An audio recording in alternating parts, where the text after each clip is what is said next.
Janome.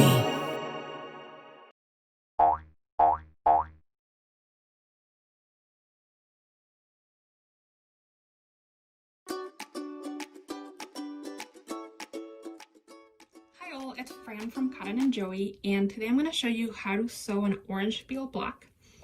As you can see here, I have my orange peel and my arch piece. And same as the quarter circle or drunkard's path, I like to crease mine for markings. And the way I do that is I take my orange peel and fold it in half like so and press right here.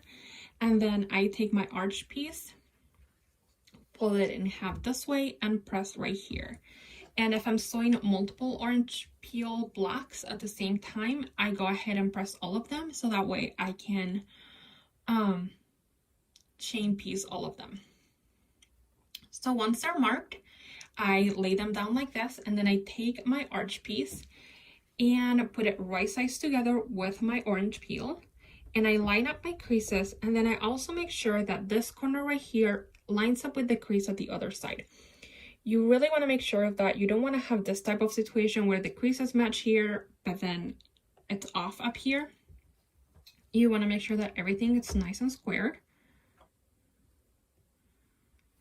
And once you got them just right, I like to go ahead and take a pin and pin them here right at the crease in the middle. And then I take this tail of my arch and pin it with the very top up here. I don't pin up here all the time, but definitely when I'm getting started.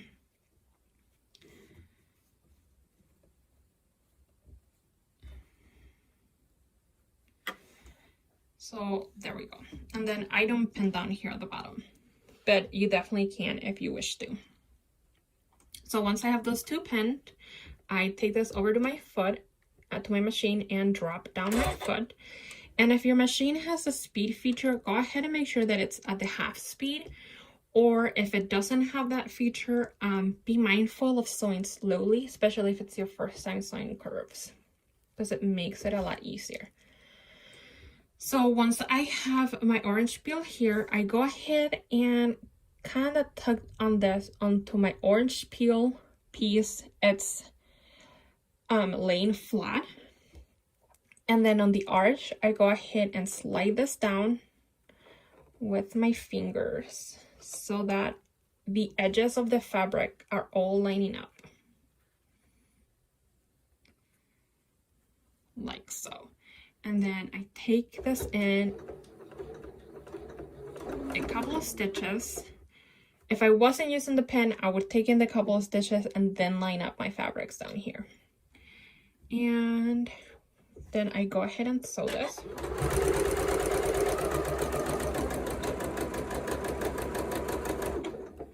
And once I get to the pin, I stop and grab the other tail end. And a lot of times I like to go ahead and take off this pin, and it makes it a little easier to maneuver this last half into position. And if you're having troubles, you can go ahead and pin down here, which is what I'm going to do right now.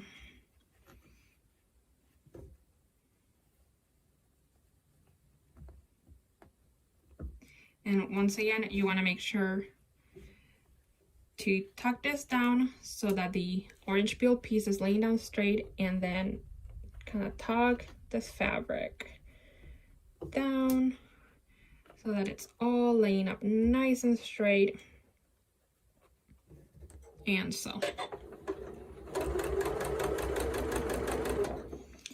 And the entire time, what you're looking for while sewing this curve is making sure that your two fabrics are lining up, and then the edge of both of your fabrics is lining up with the edge of your 1/4 inch foot.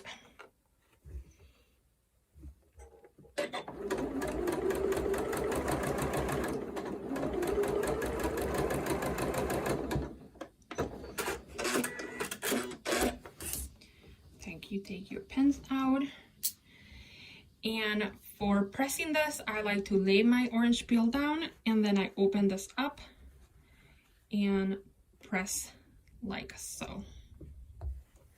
So here's the orange peel after I press this first arch that we just sewed onto it. And before I sew the second arch onto it, I have to trim the extra fabric on it. So I'm going to take my ruler, and in this case I'm trimming it to 5 inches. So I'm going to place my ruler and match my 5-inch markings with the edges, with the corners of my orange peel, and I'm going to make sure that I'm leaving a 1/4 inch seam allowance on both ends. And then I'm going to take my rotary cutter and cut the side and the top off.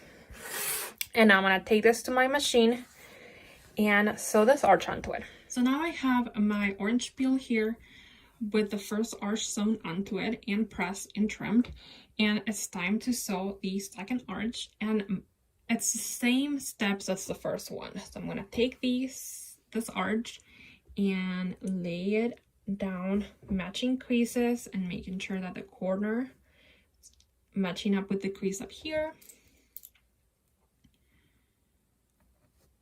I'm going to pin this right here. And I'm going to show you now without pinning this top one. So to do that, I line it up, and then while holding it together, holding them together, I drop my foot, and then I do a couple of stitches in, and then I tug this down to make sure that my orange peel is laying down flat, and then I line up my fabric.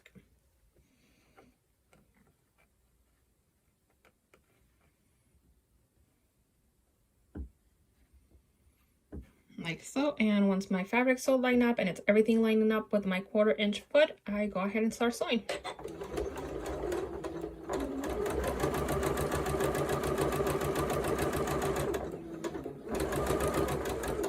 And once again, once I get to the pin, I go ahead and remove that, and then I line up this second half of the curve.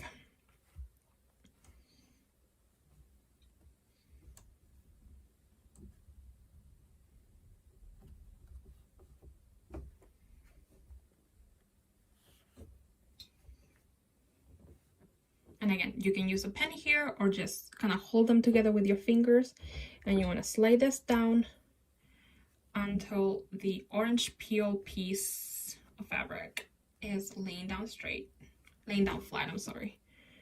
This one's giving me trouble. So here we go, laying down flat.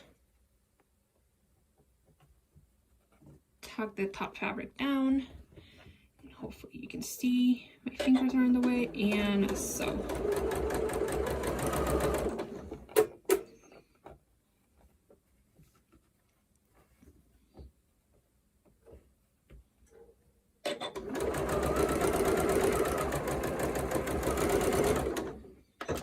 Got my threads, and once again we are going to press this going that way. And trimming, it's the same way we did with the previous step, but I'll go ahead and show you that again. Okay, so I have my orange peel here, and I've just sewn this second curve here like I just showed you, and I've gone ahead and pressed this the same way I did on this one. So pressing towards the arch, and everything's nice and flat.